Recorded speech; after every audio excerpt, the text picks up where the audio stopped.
I've seen you laugh more at a funeral than in our bedroom." Those words cut through the air at the Livingston family barbecue as Christopher raised his beer bottle in mock toast.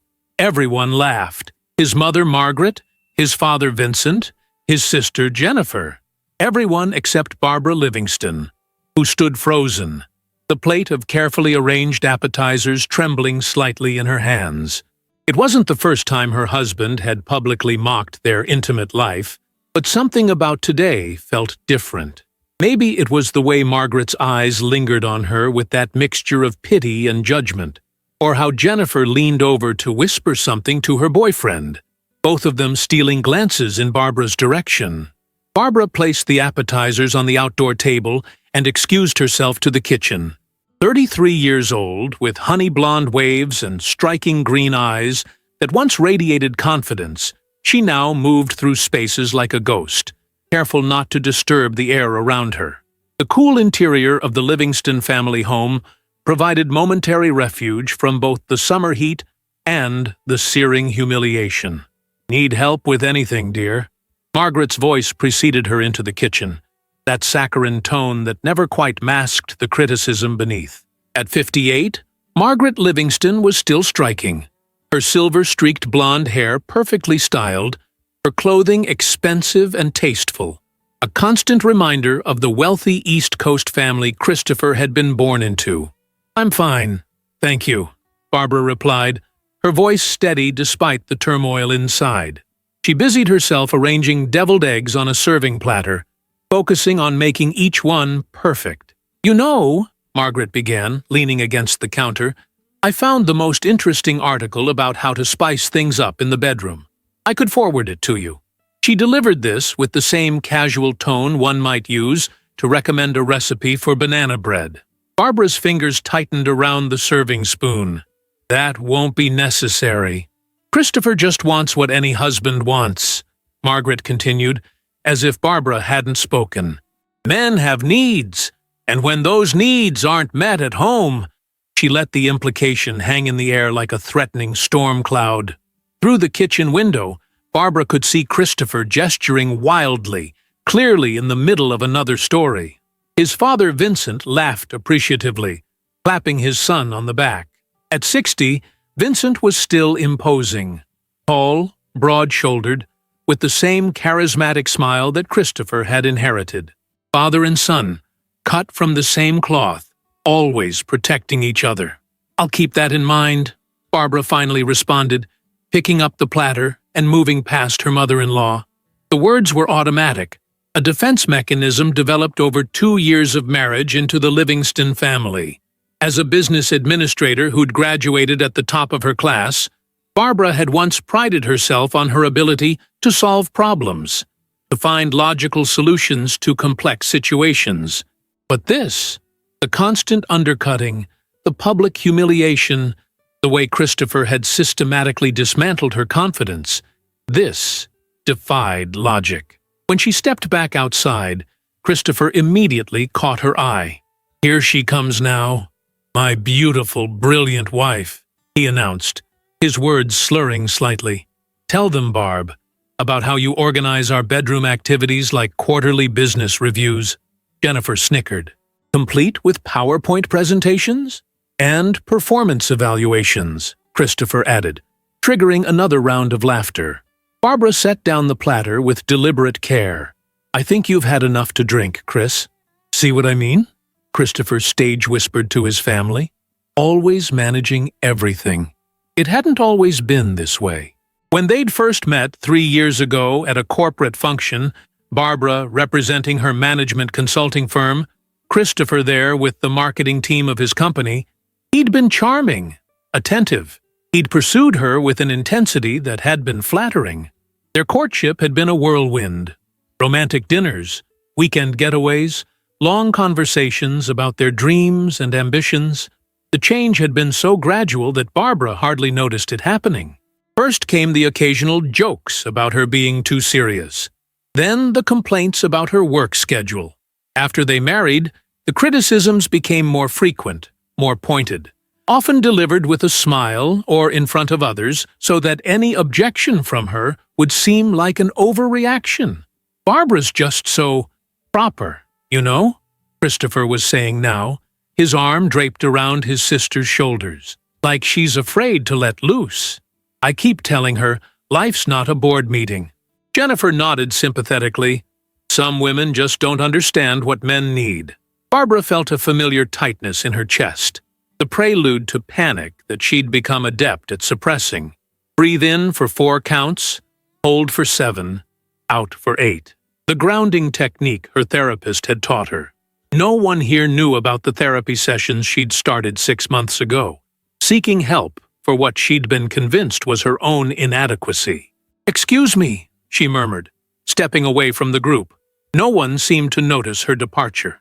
Inside the house, Barbara locked herself in the powder room and gripped the edge of the sink. The woman in the mirror looked back at her with eyes that didn't quite recognize themselves anymore. Where was the confident professional who'd built a reputation for razor-sharp analysis and decisive leadership? When had she started believing the narrative Christopher had created about her? Her phone buzzed in her pocket, an email notification from work. Even on a Saturday, Barbara remained connected to her responsibilities as senior administrator at Westfield Financial. Work had become her sanctuary, the one place where her competence wasn't questioned, where her contributions were valued. Christopher had tried to undermine that too, suggesting she was compensating for her frigidity by being a workaholic. The phone buzzed again, this time a text from Christopher. "Where are you? Mom's serving dinner." Barbara took one last look at herself in the mirror. "This can't continue," she whispered to her reflection. She didn't know then how right she was, or that in less than 24 hours she would discover the truth that would shatter the carefully constructed fiction of their marriage. Back at the table, Vincent was regaling everyone with stories of Christopher's childhood achievements. Even in high school, he was a natural salesman. "Remember that time you talked your way out of that suspension, son?" Christopher grinned. The principal never knew what hit him. "DT, my boy has always had a gift," Vincent continued proudly. "Barbara, you're a lucky woman to have landed such a catch." Barbara nodded automatically, the motion as empty as she felt. Across the table, Jennifer was scrolling through her phone. "Oh, Barb," Jennifer looked up. "I just sent you a link to this amazing book, Satisfying Your Man, the complete guide. I think you'll find it enlightening." She exchanged knowing glances with Margaret. Barbara felt her phone vibrate with the incoming message, but didn't reach for it. Instead, she focused on cutting her meat into perfectly even pieces, each slice a small act of control in a situation where she felt increasingly powerless. "Always so focused," Christopher commented, noticing her methodical cutting. "Even eating is a strategic operation." As the family laughed again, something inside Barbara shifted. A subtle realignment, like tectonic plates before an earthquake. She didn't yet know what had changed, only that something had. The seed of a question planted itself in her mind. What if the problem wasn't her at all? Little did she know that this question would lead her to discoveries that would change everything. Revelations that were hiding in plain sight on Christopher's laptop, his bank statements, and in the increasingly frequent late-night phone calls he took in whispered tones on their apartment balcony. For now, though, Barbara simply smiled politely and continued eating, unaware that the first domino was about to fall. Monday morning arrived with merciful normalcy. Barbara woke before the alarm, her body accustomed to early risings despite the emotional exhaustion from the weekend. Christopher lay beside her, snoring softly, oblivious to the storm brewing within his wife. She slipped quietly from the bed, moving through their luxury apartment with practiced silence. The coffee machine hummed to life under her touch, its gentle whirring a comforting constant in a life increasingly filled with uncertainties. Barbara leaned against the granite countertop, watching dawn break over the city skyline through floor-to-ceiling windows. The view had been Christopher's primary selling point when they purchased the apartment 2 years ago, a status symbol more than a home. 3,000 square feet of prime real estate, he'd boasted to his parents during their first dinner here. Worth every penny. Barbara had smiled and nodded, ignoring the twinge of concern about the mortgage that stretched their finances to the limit. Her phone chimed with an email notification. The quarterly performance reviews were due this week. 14 department heads waiting for her assessment. Work, at least, made sense. Numbers didn't lie, performance metrics couldn't be gaslighted, and corporate hierarchies followed predictable patterns. Unlike marriage. "You're up early." Christopher's voice startled her. He stood in the kitchen doorway, hair tousled from sleep, looking deceptively normal. Handsome, even, with his strong jawline and the charisma that had initially drawn her to him. "Big week at work." Barbara poured a second cup of coffee and handed it to him. "A peace offering of sorts. Always is with you." There it was, the subtle dig disguised as observation. "Don't forget, I have that client dinner Wednesday. Wear something less corporate, if you can manage it." Barbara nodded, swallowing the automatic defense that rose to her lips. She'd long ago learned that engaging only prolonged these interactions. "Mom called this morning," Christopher continued, scrolling through his phone with one hand. "Wanted to know if you got Jennifer's book recommendation. I haven't had time to look at it." Christopher glanced up, his expression a practiced mixture of concern and disappointment. "You know they're just trying to help, Barb. Maybe if you weren't so defensive all the time." She turned away, ostensibly to prepare her breakfast, but primarily to hide the flash of anger in her eyes. "I need to get ready for work." Running away from the conversation. Typical. Barbara paused at the kitchen threshold. "We can talk later, Chris. I have a 9 o'clock meeting." His response was to turn his attention back to his phone, dismissing her with his silence. 40 minutes later, Barbara sat in her office at Westfield Financial, reviewing departmental budgets with the focus that had earned her a reputation as the company's most effective administrator. The floor-to-ceiling windows of her corner office offered a panoramic view of the city, a testament to her professional success that contrasted sharply with her crumbling personal life. "Barbara?" Her assistant Michael appeared at the door. "The budget committee is ready for you in conference room A." "Thank you. I'll be right there." She gathered her tablet and notes, straightening her navy blue blazer, armor for the corporate battlefield. The meeting proceeded efficiently, with Barbara guiding the discussion through complex financial projections with the ease of someone who understood not just the numbers, but the people behind them. This was where she excelled, creating order from chaos, finding solutions to seemingly insurmountable problems. "Excellent work as always, Barbara," remarked Gerald Westfield, the company's CEO, as the meeting concluded. "Your analysis of the third-quarter projections gave us exactly the clarity we needed." She accepted the compliment with a professional nod, while inside, a small voice wondered why such acknowledgments felt hollow lately. There had been a time when professional recognition filled her with satisfaction, but now it seemed to highlight the stark contrast between her work life and home life. Back in her office, Barbara found herself staring at her wedding photo, prominently displayed on her desk. It had been taken 2 years ago, Christopher beaming with pride, her own smile radiant with hope. What had happened to that couple? When had the cracks started to form? Her phone buzzed with a text from Christopher. "Transferring money to joint account for mortgage payment. Password?" Barbara frowned. The mortgage payment had been processed last week. She'd handled it herself, as she did most of their financial matters. She typed back, "Already paid it. Last Thursday." 3 dots appeared, disappeared, then reappeared. Finally, right, forgot. Something about the exchange felt off, but Barbara had little time to dwell on it as her afternoon schedule filled with back-to-back meetings. It wasn't until nearly 6 o'clock that she finally had a moment to breathe. "Heading out?" Michael asked, poking his head into her office. "Soon. Just need to finish these compliance reports." "Don't stay too late. Even company superstars need rest." He gave her a friendly smile before departing. Barbara turned back to her computer, but Christopher's text about the mortgage payment continued to nag at her.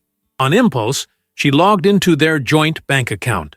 something she hadn't done in several weeks, having delegated the task of bill payments to their automated system. What she saw made her stomach drop. Their account balance was significantly lower than it should have been. Barbara clicked through the transaction history, her administrative mind immediately sorting the data into patterns. Multiple withdrawals to unfamiliar accounts, several transfers to what appeared to be online payment processors, a recurring charge to a subscription service she didn't recognize. Barbara sat back in her chair, her heart pounding. This wasn't just a case of overspending or poor money management. These transactions suggested something else entirely, something Christopher had been deliberately hiding from her. Her phone rang, startling her from her thoughts. Christopher's name flashed on the screen. "Hey," she answered, trying to keep her voice neutral. "I'm still at work." "No problem. Just wanted to let you know I'll be late tonight. Client meeting ran over, and now we're grabbing drinks." "Which client?" The question slipped out before she could stop herself. A pause. "Hanson Media." "Why?" Barbara knew Christopher's client roster intimately. He'd made sure of that, repeatedly quizzing her before company functions so she wouldn't embarrass him by forgetting important details. Hanson Media wasn't on that list. "No reason. Have fun." She ended the call before he could respond, then turned back to the bank statements on her screen. With methodical precision, Barbara began categorizing the unusual transactions, creating a spreadsheet that tracked dates, amounts, and destinations.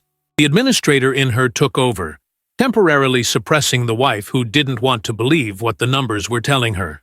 2 hours later, she had her answer, or at least part of it. Over the past 6 months, nearly $15,000 had disappeared from their joint account, funneled into what appeared to be online gambling sites. Another 1,500 had gone to subscription services with vague, generic names but hefty monthly fees.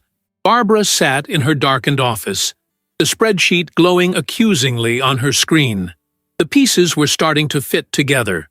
Christopher's increasing secretiveness about finances, his late nights, his deflection techniques whenever she brought up money concerns.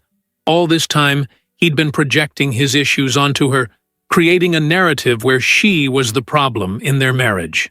Her phone buzzed again. Another text from Christopher. "Don't wait up. Meeting running late." Barbara stared at the message, a cold clarity washing over her.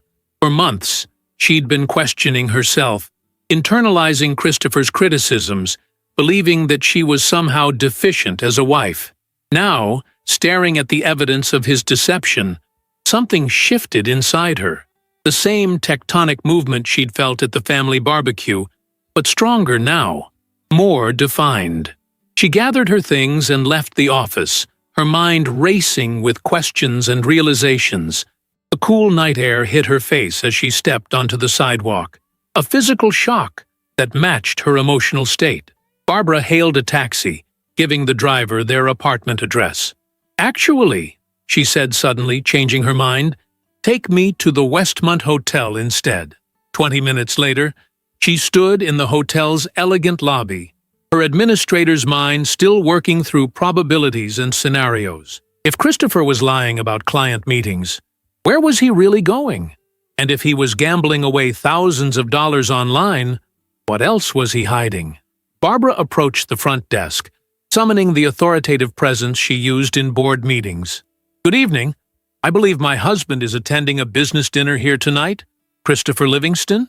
Could you confirm which conference room they're using? I need to drop off some documents he forgot." The concierge tapped at his computer before looking up with an apologetic smile. "I'm sorry, ma'am, but we don't have any business functions under that name tonight." "Are you certain?" "It would be with Hanson Media." Another check. "No, I'm afraid not. We do have their annual conference next month, but nothing tonight." "I see, thank you." Barbara turned away, her suspicions confirmed. Christopher was lying. But about what? And why?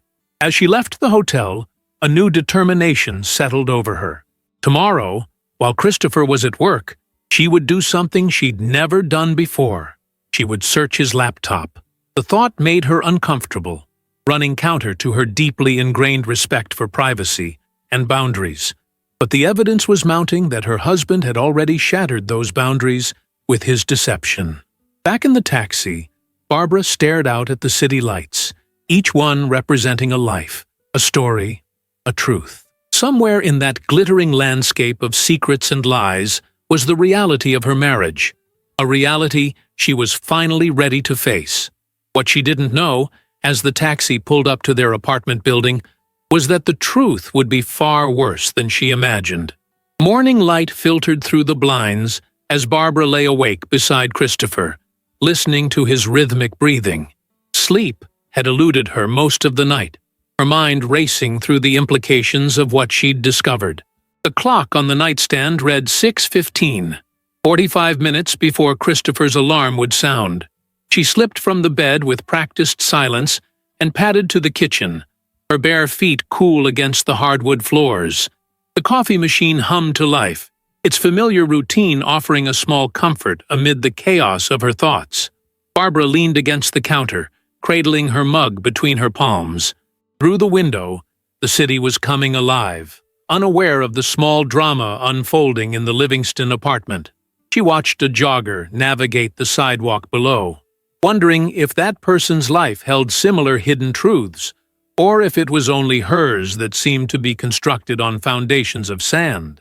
Her phone chimed softly, a reminder about an early conference call she'd scheduled with the Tokyo office. Work would have to wait. Today, Barbara had a different mission. The shower started in the master bathroom. Christopher would take exactly 12 minutes to shower, another 10 to dress and style his hair, followed by 15 minutes for breakfast before leaving for work at 7:30. His routine was as predictable as the sunrise, a realization that sent a chill through Barbara despite the steaming coffee in her hands. How well she knew this man who was essentially a stranger. At precisely 7:27, Christopher appeared in the kitchen, dressed impeccably in a charcoal suit and burgundy tie. He moved with the confidence of someone who believed his own fiction, the successful marketing professional, the devoted husband, the man with nothing to hide. "You're up early," he commented, pouring himself coffee. "Tokyo conference call," Barbara replied, the lie coming easily. "I need to handle it from home before heading to the office." Christopher nodded absently, his attention already on his phone. "I might be late again tonight. Quarterly planning sessions." "Of course." Barbara kept her voice neutral, suppressing the urge to confront him with what she knew, or suspected. Not yet. She needed more evidence. "You know what these sessions are like," he continued, buttering a piece of toast. "Endless presentations, departmental politics. Andrews is pushing for a bigger slice of the budget again." The casual lie hung between them, invisible but tangible. Barbara wondered how many such fabrications she'd accepted without question over the years. "Good luck with that," she said, managing a smile that didn't reach her eyes. At 7:32, Christopher kissed her cheek, a gesture as empty as his words, and left for work.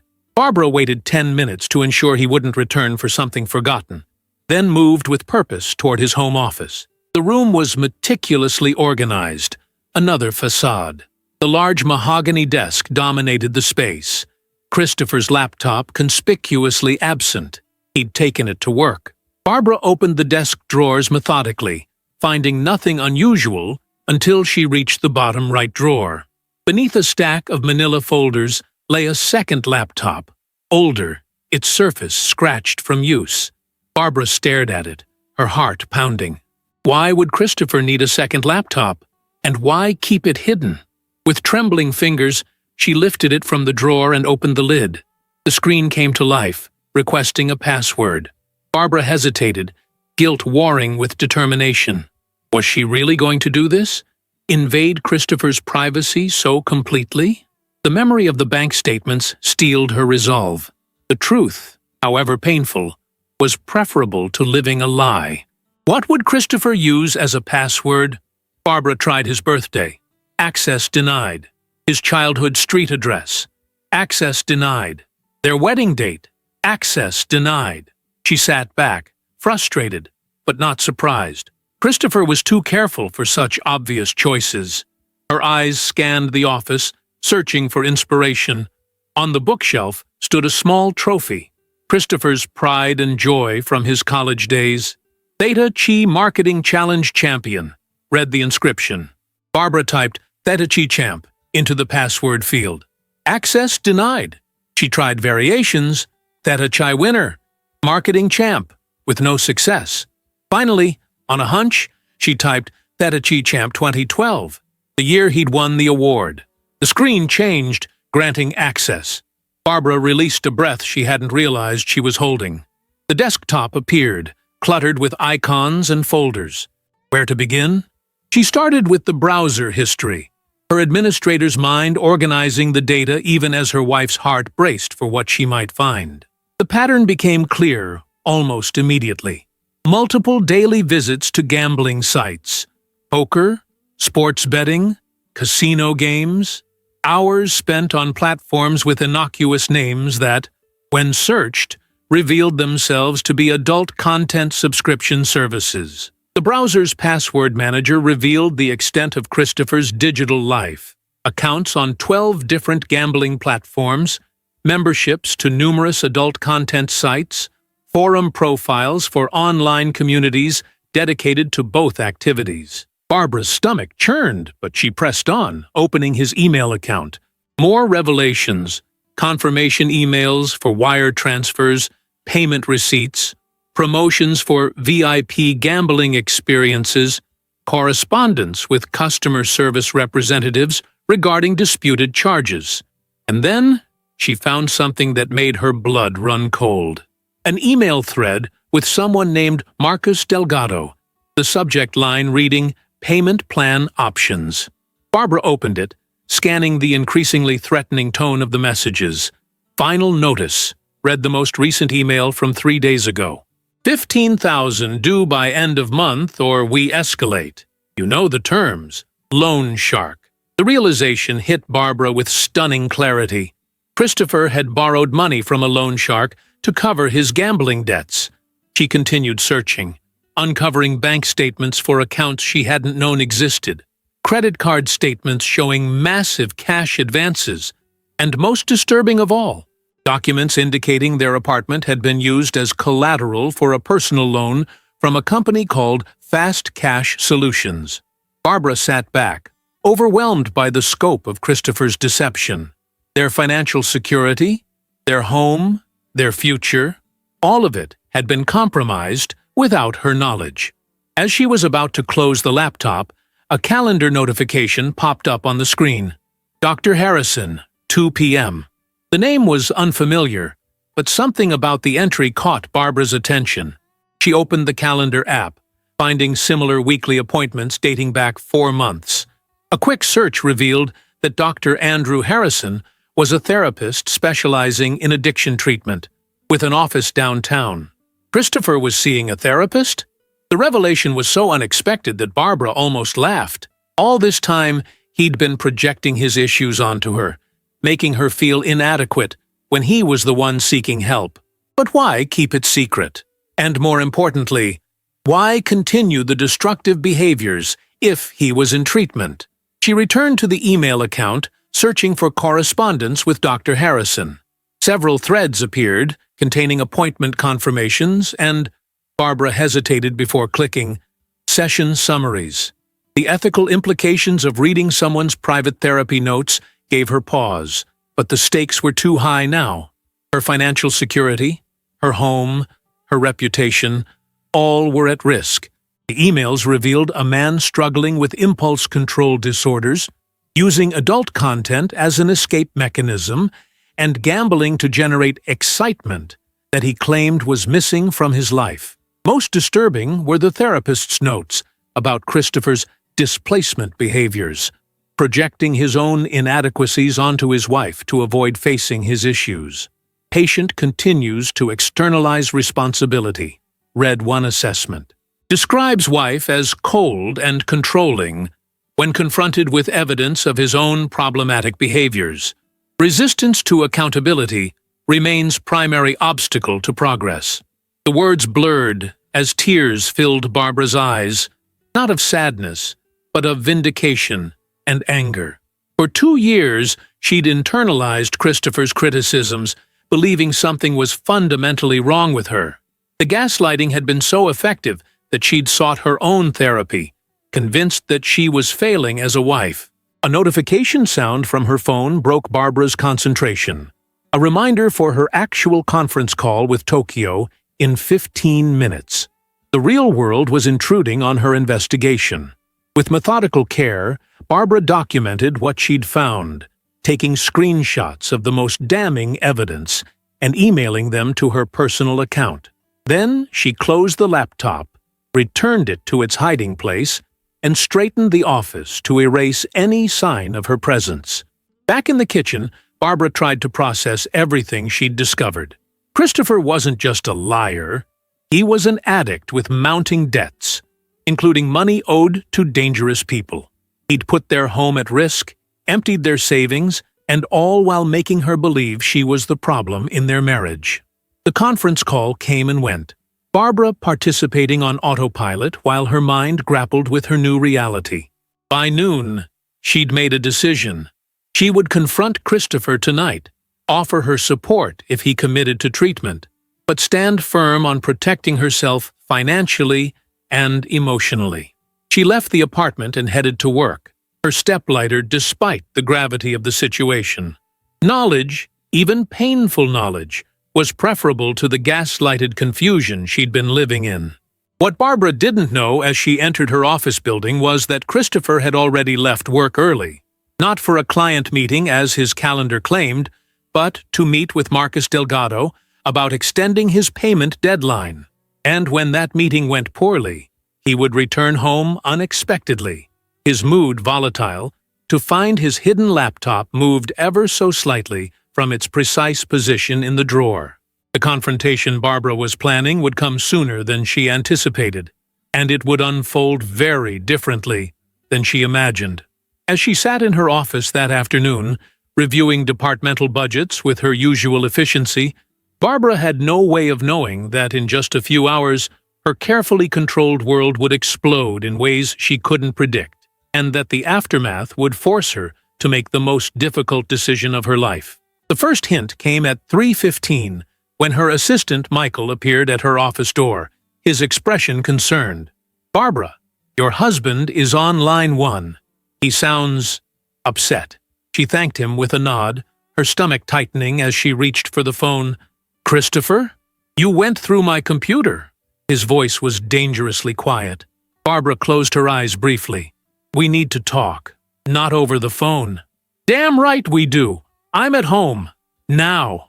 The line went dead. Barbara sat motionless for a moment, calculating her options. Christopher rarely showed anger directly. His weapons of choice were sarcasm, mockery, and passive aggression. This cold fury was new and unpredictable. She gathered her things and informed Michael she was leaving for the day. The drive home felt surreal, as if she were watching herself navigate traffic toward a confrontation that would change everything.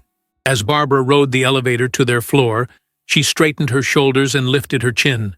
For too long, she'd allowed Christopher's narrative to define her. Today, armed with the truth, she would reclaim her story. She couldn't know that beyond their apartment door, Christopher was destroying evidence, deleting emails, clearing browser histories, shredding documents. But some truths couldn't be erased so easily, and the reckoning that awaited them both would expose secrets that neither was fully prepared to face. The apartment was unnaturally quiet when Barbara entered. No television noise, no music, no sounds of Christopher moving about, just the soft hum of the air conditioning and the distant city sounds filtering through the windows.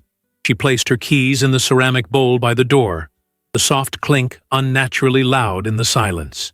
"Christopher?" Her voice sounded strange to her own ears, steady despite the anxiety churning in her stomach. He appeared in the hallway like an apparition, leaning against the wall with deceptive casualness. His tie was loosened, top button undone, hair slightly disheveled. Subtle signs of distress that Barbara had learned to recognize over years of studying his moods. "How long have you been spying on me?" The question was delivered with chilling calm. Barbara set down her purse, buying time to compose her thoughts. I wasn't spying. I was protecting myself. By invading my privacy? Going through my personal computer? His voice remained controlled, but a muscle twitched in his jaw, a warning sign. After I found unexplained withdrawals from our joint account? Yes. Barbara moved to the living room, refusing to have this conversation in the narrow confines of the entryway. Distance felt necessary, protective. Christopher followed, maintaining the space between them. So you admit it? Yes, I looked at your hidden laptop, and I found evidence of gambling debts, adult content subscriptions, loans from dangerous people, and our apartment being used as collateral without my knowledge or consent. The words tumbled out with surprising ease, each one lifting a weight she hadn't realized she'd been carrying. I also found your therapy records with Dr. Harrison. A flash of something. Shame, anger, crossed Christopher's face before his expression hardened again. You had no right, and you had no right to put our financial security at risk without telling me. You had no right to use our home as collateral. You had no right to make me believe I was the problem in this marriage when you've been struggling with addictions you've hidden from me. Barbara's voice rose slightly before she reined it in. Emotional outbursts would only give him ammunition. Christopher moved to the bar cart in the corner, another warning sign. Barbara watched as he poured himself 2 fingers of bourbon, noting the slight tremor in his hands. You don't understand, he finally said, his back still to her. The pressure I'm under. I understand more than you think, Barbara interrupted, surprising them both with her assertiveness. I understand displacement. I understand projection. I understand how you've been making me the scapegoat for your own issues. He turned then, eyes narrowing. Been reading my therapy notes thoroughly, I see. Yes, I have. And I've learned that while I've been blaming myself for our problems, believing your narrative that I'm cold and inadequate, you've been lying about nearly everything. Christopher took a long drink, then set the glass down with deliberate care. What exactly do you want, Barbara? Money? The apartment? Is this your play for divorce leverage? The question caught her off guard. Divorce hadn't been her immediate thought. Confrontation, intervention, healing had been her focus. But Christopher had jumped straight to the dissolution of their marriage, revealing perhaps more than he intended about his own perspective. What I want, she said carefully, is honesty. I want to understand how we got here. I want to know if there's anything left worth saving. A bitter laugh escaped him. Always the pragmatic administrator. Even our marriage is just another project for you to manage. The familiar tactic, twisting her words, making her strengths into flaws, no longer had power over her. Barbara recognized it now for what it was. Deflection. This isn't about me, Christopher. It's about the $15,000 you owe to a loan shark. It's about the documents I found showing you've remortgaged our apartment without my signature, which, by the way, is fraud. It's about the 4 hours a day you spend on adult websites while telling your family I'm the one with intimacy issues. His face flushed with anger. You don't know what you're talking about? Actually, I do. Barbara's voice remained steady. I'm an administrator, remember? Analyzing data is what I do. And the data shows a man in serious trouble who's been blaming his wife instead of facing his problems. Christopher's glass hit the bar cart with enough force to make the other bottles rattle. So that's it? You've made your assessment, compiled your report? What's the verdict, Barbara? Am I just another failed project for you? That depends on you. She took a step forward, maintaining eye contact. Are you willing to admit you have a problem? Are you willing to get real help? Not just go through the motions with Dr. Harrison while continuing the same behaviors?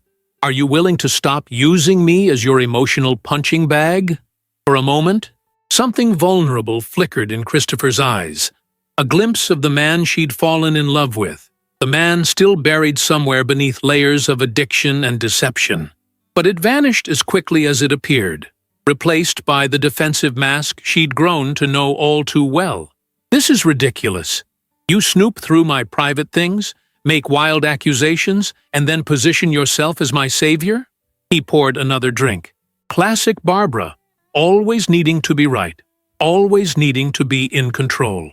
The words hit their mark, an old insecurity she'd worked hard to overcome. But this time, Barbara recognized the manipulation for what it was. "I've made an appointment with a financial advisor for tomorrow," she said, changing tactics. "I need to understand exactly what our situation is and what options we have. I'd like you to come with me." Christopher's laugh was harsh. "So you can humiliate me?" "No thanks." "So we can start fixing this together," Barbara corrected. "But if you refuse, I'll go alone. Either way, I'm taking control of our finances immediately." "You can't do that." "Actually, I can. As of this morning, I've frozen our joint accounts and credit cards. I've transferred my personal savings to an account you can't access, and I've consulted with a lawyer about the fraudulent remortgage of our apartment." The color drained from Christopher's face. "You what?" "I'm protecting myself," Barbara said simply. "Something I should have done a long time ago." Christopher's expression darkened. "You think you're so clever, don't you?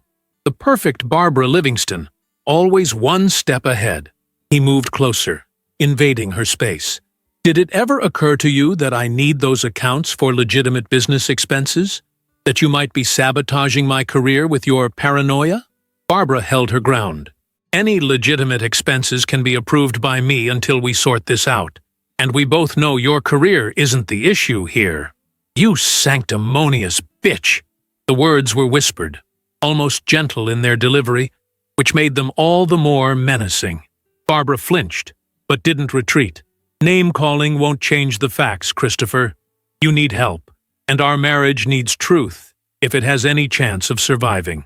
He turned away abruptly, running his hands through his hair in frustration. "What do you want from me? A full confession? Fine. Yes, I gamble. Yes, I watch adult content. Yes, I've made some financial decisions without consulting you. Is that what you needed to hear?" "It's a start," Barbara acknowledged, "but it's not just some financial decisions. You've put us $15,000 in debt to a loan shark. You've committed fraud by remortgaging our home without my consent. You've been systematically draining our accounts while making me believe I'm the problem in our marriage. These aren't small infractions, Christopher. They're serious breaches of trust." He was silent for a long moment, staring out the window at the cityscape below. When he finally spoke, his voice had a defeated quality that Barbara had never heard before. "I didn't mean for it to get this bad." It was the closest thing to an admission she'd heard, and Barbara felt a momentary surge of hope. Perhaps there was a path forward after all. "I believe you," she said carefully, "but intention doesn't change our reality. We need professional help, financial counseling, addiction therapy, marriage counseling if we want to save this relationship." Christopher turned to face her, his expression unreadable. "And if I refuse?" The question hung in the air between them, heavy with implication. Barbara had been preparing for this moment since she'd discovered the truth, had rehearsed her answer during the drive home. Still, saying the words aloud felt momentous. "Then I'll have no choice but to file for divorce and protect myself legally." Christopher's laugh was hollow, always so clinical, so detached. "Do you even care about me at all? Or am I just a failing investment you're ready to dump?" The question stung, but Barbara recognized it as another deflection tactic. "I've spent 2 years believing I was failing you, Christopher. I've endured public humiliation from you and your family. I've questioned my worth as a wife, as a woman, as a person. And still, I'm standing here offering to help you through this, if you're willing to do the work. If that's not caring, I don't know what is." Something shifted in Christopher's eyes, a flash of recognition, perhaps even remorse, but it was quickly replaced by his practiced defensiveness. "You make it sound so simple." "It's not simple at all," Barbara countered. "It's going to be incredibly difficult, but continuing as we are isn't an option. Not anymore." Christopher moved to the sofa and sat heavily, suddenly looking exhausted. I need time to think. Barbara nodded. I understand. But we don't have much time. Marcus Delgado is expecting $15,000 by the end of the month, according to the emails I found. That's less than 2 weeks away. At the mention of Delgado's name, Christopher's head snapped up. You contacted him? No, but I saw the threatening emails. Who is he, Christopher? What kind of danger are we in? Christopher ran a hand over his face. He's not someone you want to know, and if you've frozen our accounts, you've just made things much worse. A chill ran down Barbara's spine. Then help me understand what we're dealing with. Let me help you fix this. For a moment, it seemed Christopher might finally open up, might finally share the full truth of their situation. But, as quickly as the vulnerability appeared, it vanished behind his walls of denial and deflection. I don't need your help, he said, standing abruptly. I'll handle Delgado my way. As for the rest, the gambling, the adult content, those are my business, not yours. Barbara felt the last glimmer of hope fade. They became my business when you started blaming me for your issues, when you humiliated me in front of your family, when you made me believe I was frigid and inadequate while you were spending hours online instead of connecting with your wife. Christopher grabbed his keys from the coffee table. I need some air. Running away won't solve anything, Barbara said quietly. Neither will your control freak approach. He moved toward the door, pausing with his hand on the knob. By the way, my mother called earlier. The family dinner for my birthday is still on for Saturday. Try not to share your wild theories with them, will you? The casual reminder of his upcoming 35th birthday celebration, an event she'd been dreading even before her discoveries, struck Barbara as surreal. How could they possibly maintain the facade of a happy couple in front of his family now? Christopher, just be there, Barbara. 7 o'clock. Wear something nice. With that, he was gone, the door closing firmly behind him. Barbara stood motionless in the center of their living room, surrounded by the trappings of a life built on illusions. The expensive furniture, the art they couldn't really afford, the appearances they'd worked so hard to maintain, all of it seemed hollow now. Her phone chimed with a text message. She retrieved it from her purse, half expecting to see Christopher's name. Instead, it was from Jennifer, his sister. Don't forget the bakery order for Saturday. Chocolate hazelnut, his favorite. And I'm sending you a book on spicing up your marriage. Early birthday gift for my brother. Barbara stared at the message, a strange calm settling over her. The continued assumption that she was the problem, the casual disregard for her feelings, the family's complicity in Christopher's narrative, it all crystallized in that moment into perfect clarity. Saturday's birthday dinner would indeed be a turning point in their marriage, but not in the way Christopher or his family might expect. If they wanted truth, Barbara would give them truth, all of it, in ways they couldn't ignore or dismiss. As she began composing a carefully neutral response to Jennifer, Barbara's mind was already formulating a plan, one that would finally bring the painful truth into the light, forcing Christopher to confront his demons and his family, to see the reality they'd been denying. What none of them knew, least of all Christopher, was that Barbara had reached her breaking point. The dutiful, accommodating wife they thought they knew was gone, replaced by a woman determined to reclaim her dignity, her financial security, and her truth, no matter the cost. The days leading up to Christopher's birthday dinner passed in a strange détente. He returned home late that night, sliding into bed without a word, maintaining his silence through breakfast the next morning. Barbara matched his reserve, both of them orbiting each other like celestial bodies, connected yet distant. At work, Barbara moved through her responsibilities with mechanical precision, her mind constantly returning to the decision she'd made. The meeting with the financial advisor had been revelatory and devastating. Without Christopher present, she'd laid out everything she'd discovered. Watching the advisor's expression shift from professional neutrality to poorly concealed alarm. Mrs. Livingston, he'd said finally, your situation is more precarious than you realize. The remortgage documents you mentioned, I'd like to see them.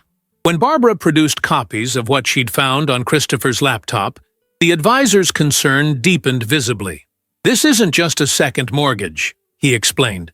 "This appears to be a high-interest loan using your property as collateral from a company that, let's say, operates in regulatory gray areas.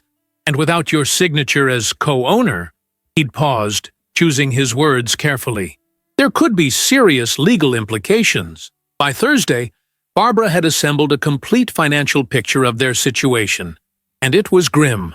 Beyond the $15,000 owed to Marcus Delgado, Christopher had accumulated nearly $30,000 in credit card debt across 6 different cards she hadn't known existed. The remortgage was actually a $75,000 loan against their property equity, with terms that could only be described as predatory. Most disturbing was the discovery that Christopher had been lying about his income for at least a year. His actual salary was 30% lower than what he'd claimed. The difference apparently made up through sporadic gambling wins that had long since been overshadowed by mounting losses. Friday morning, Barbara sat in her therapist's office, exhausted from nights of minimal sleep. "You've made your decision?" Dr. Ellis asked, after Barbara had updated her on the week's discoveries. Barbara nodded. "I'm going to expose everything at the birthday dinner tomorrow night." "That's a significant step," the therapist observed neutrally. "What do you hope to accomplish?" "The truth," Barbara said simply. "For 2 years, I've been painted as the problem. Cold, controlling, inadequate. Christopher's family has been complicit in that narrative. They deserve to know what's really happening. And after the truth comes out," Barbara's gaze remained steady, "then I leave, with or without their understanding. Are you prepared for the fallout? For Christopher's reaction? For his family's response?" A small, sad smile crossed Barbara's face. "I've spent 2 years preparing for other people's reactions, Dr. Ellis. Monitoring my words, adjusting my behavior, trying to be what everyone wanted. I'm done with that now." When she left the therapist's office, Barbara felt lighter somehow. The decision was made. The path forward, while difficult, was clear. That evening, as she and Christopher maintained their careful distance in the apartment, her phone buzzed with a text from Margaret Livingston. "Barbara dear, remember Christopher prefers you in blue for family photos. And I've invited the Hendersons. Christopher's father is hoping to discuss some business opportunities with Thomas. See you at 7 sharp." The casual presumption, the subtle control masked as helpful advice. Once it would have sent Barbara into a spiral of anxiety and compliance. Now she simply set the phone aside without responding, focusing instead on her preparations for the next evening. As Christopher slept, Barbara sat in the living room with her laptop, meticulously organizing the evidence she'd gathered. Bank statements, credit card bills, loan documents, emails from Marcus Delgado, screenshots of gambling accounts and adult website subscriptions, Dr. Harrison's therapy notes detailing Christopher's addictions and deflection behaviors. She transferred everything to a secure folder on her phone, then created a backup on a small flash drive that she tucked into her purse. Whatever happened tomorrow night, the truth would finally be heard. Saturday dawned bright and clear, the kind of perfect late summer day that seemed to mock the storm brewing within the Livingston marriage. Barbara rose early, leaving Christopher sleeping as she went for a long walk through the nearby park. The familiar paths and morning joggers grounded her, reminding her of a world beyond her immediate crisis. When she returned, Christopher was in the shower. She could hear him singing, actually singing, as if it were any normal morning, as if their lives weren't balanced on a knife's edge. The disconnect was jarring. They moved through the day in their separate orbits, exchanging only necessary information. "The gift is on the hall table. We should leave by 6:30 to avoid traffic." Small talk from strangers sharing space. At 5:45, Barbara began preparing for the evening. She chose her outfit with deliberate care. Not the blue Margaret had suggested, but a striking emerald dress that complemented her eyes and brought out the golden highlights in her hair. She applied her makeup with precision, her hands steady despite the gravity of what lay ahead. When she emerged from the bedroom, Christopher was waiting by the door, handsome in a tailored gray suit. For a moment, looking at him, Barbara felt a pang of what might have been the life they could have built if honesty had formed its foundation. "You look beautiful," he said, the first genuine compliment he'd offered in months. "Thank you." Barbara gathered her purse, checking once more that the flash drive was secure in the inner pocket. The drive to the Livingston family home passed in silence, the late summer evening painting the city in golden hues. Barbara watched the familiar landmarks pass by, knowing this journey represented more than just a birthday celebration. It was the final act of a marriage built on illusions. Margaret greeted them at the door, elegant as always in a navy blue dress that emphasized her still slender figure. "There you are. Everyone's already here." Her eyes swept over Barbara's green dress, the slight tightening of her lips the only indication of her disapproval at the color choice. The Livingston home was a showcase of old money and careful curation. Original artwork on the walls, antique furniture polished to a high shine, fresh flower arrangements positioned just so. Barbara had once been intimidated by its perfection. Now she saw it as another facade, another carefully maintained illusion. Vincent Livingston emerged from his study, greeting his son with a hearty embrace, before offering Barbara the briefest of kisses on the cheek. "You're looking well," he said, his tone suggesting mild surprise at the observation. The living room was filled with familiar faces, family friends, business associates, Jennifer and her latest boyfriend. Barbara accepted a glass of champagne from a passing server, noting with grim amusement that it was the expensive brand Christopher had always insisted on. Appearance above substance, as with everything in the Livingston world. "Barbara!"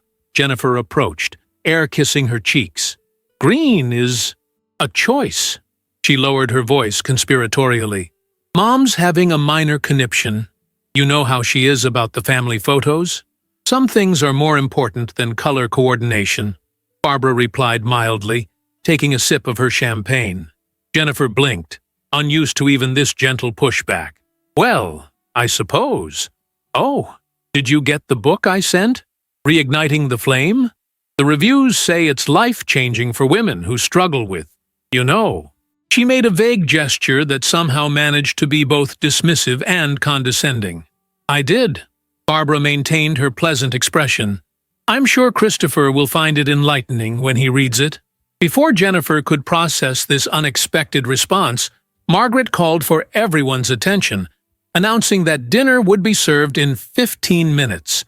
"And then," she added with a significant look at Christopher, "we have some exciting news to share."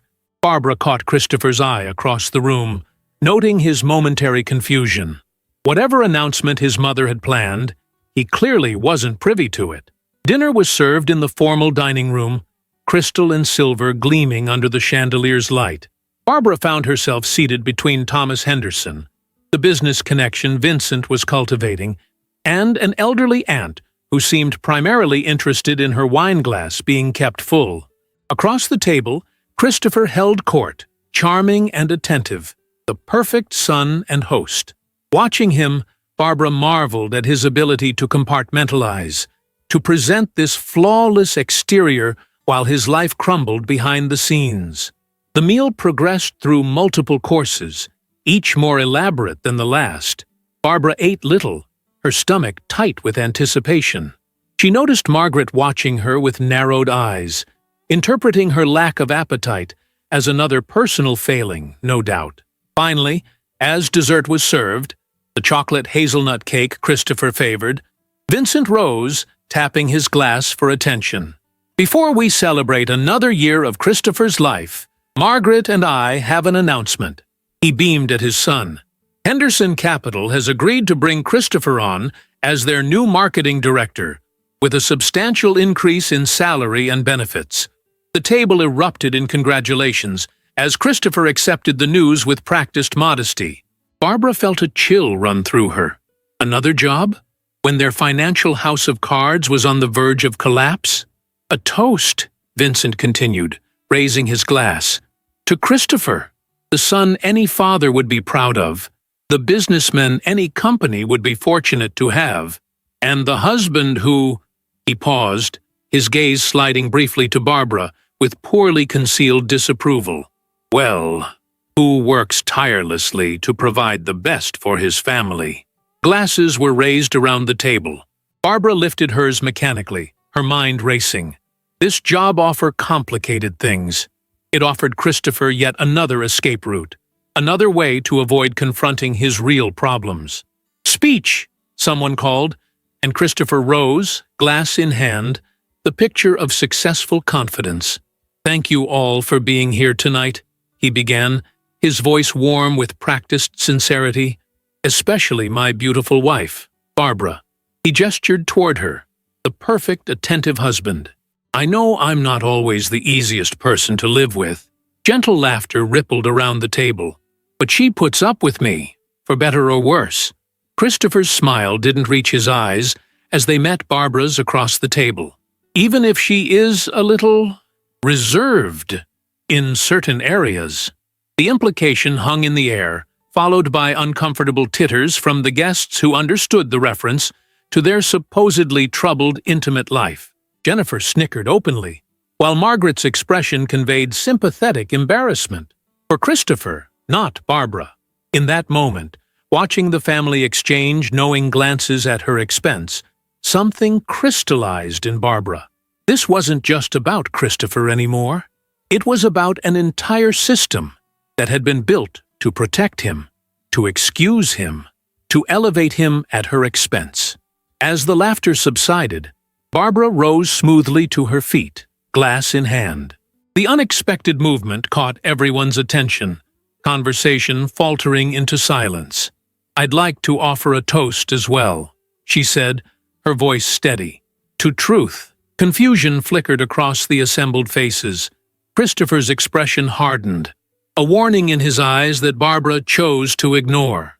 For those who don't know me well, she continued, I'm an administrator by profession. I analyze data, identify patterns, solve problems. It's what I'm good at. She set her glass down and reached for her purse, removing her phone. Recently, I've been analyzing some very troubling data in my own marriage. Barbara, Christopher's voice held a note of alarm. This isn't the time. It's exactly the time, she countered calmly. Your family deserves to know the man they're celebrating tonight. Before anyone could react, Barbara moved to the large television mounted on the dining room wall and connected her phone wirelessly. The screen came to life, displaying the folder she'd prepared. What you're about to see, she addressed the stunned gathering, is evidence of why Christopher has been describing me as cold and inadequate for the past 2 years. She opened the first file, bank statements showing withdrawals to gambling sites. Thousands of dollars disappeared over months. Christopher has lost approximately $15,000 gambling online in the past 6 months alone. Gasps and murmurs rippled through the room. Margaret's hand flew to her throat in shock. Barbara continued methodically, opening the next file.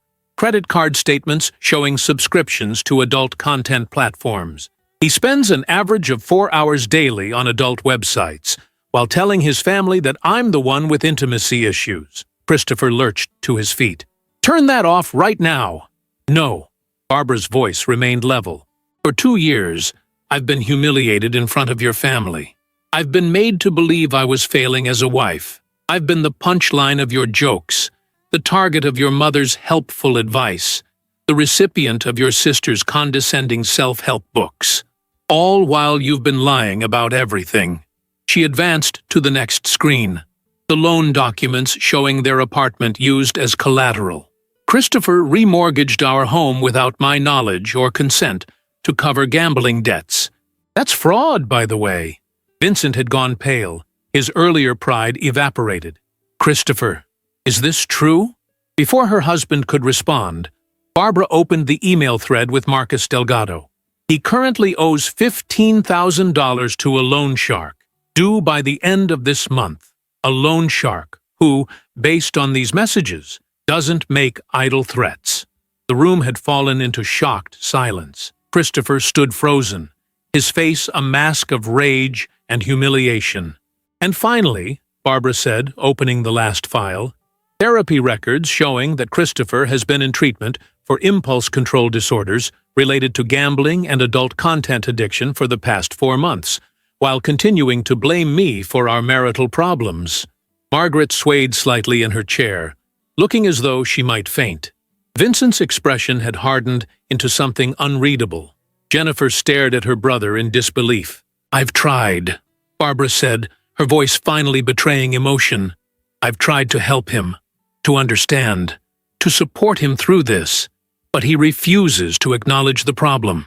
He continues to lie, to manipulate, to put our financial security at risk." She turned to face Christopher directly.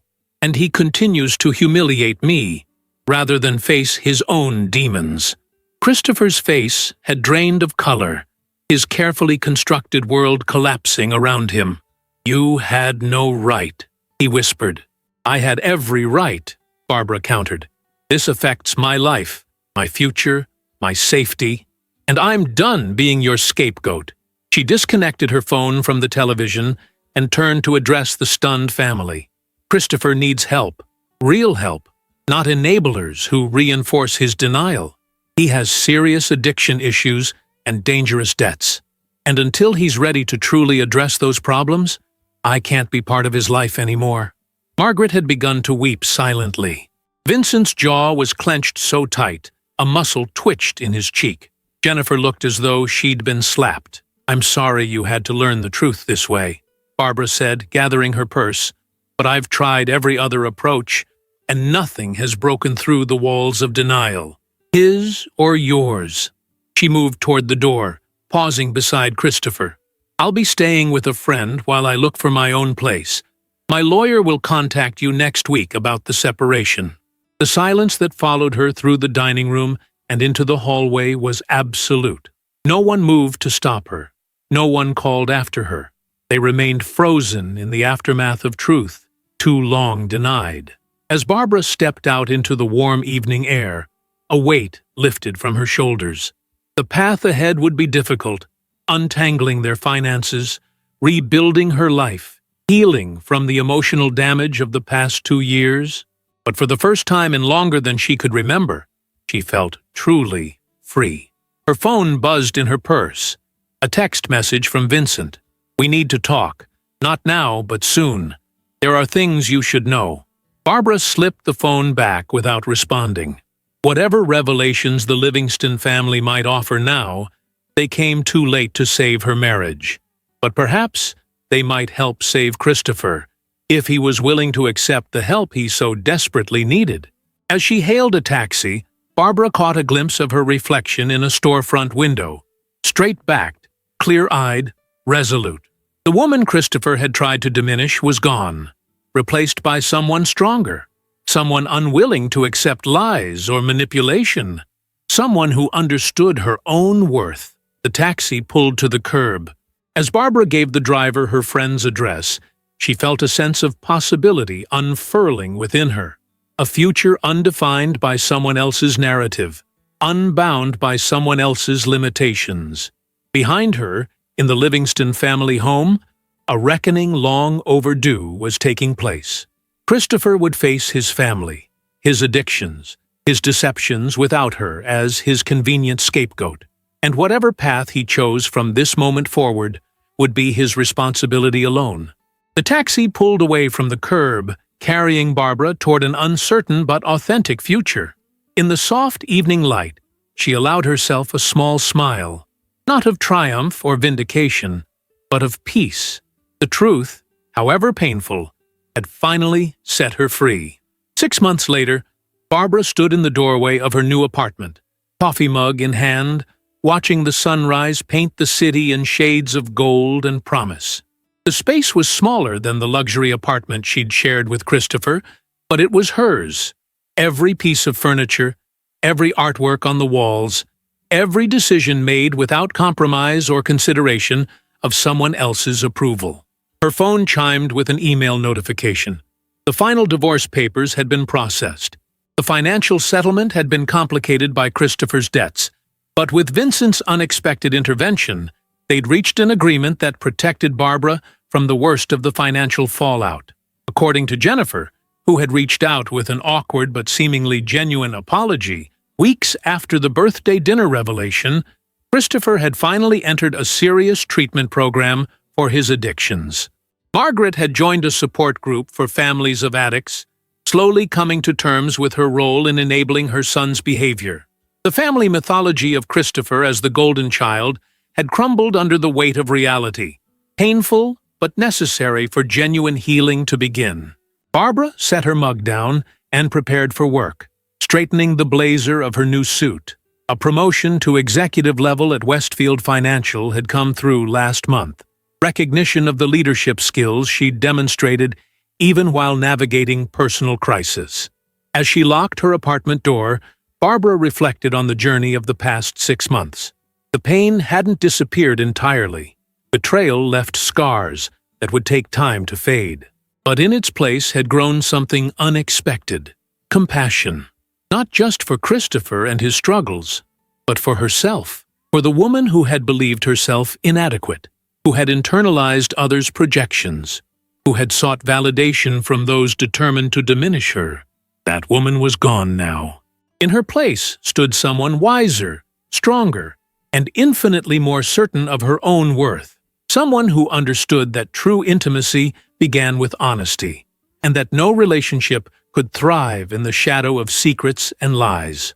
Barbara stepped into the elevator, ready to embrace whatever the day might bring, secure in the knowledge that her story was now her own to write. One truth, one day, one choice at a time. If you enjoyed the story, leave a like and subscribe to the channel. And drop a comment below. What city are you watching from? And if your heart tells you to, feel free to leave me a tip on Buy Me a Coffee. Just check the first pinned comment. Thanks for keeping me company and for the coffee, and I'll see you in the next story.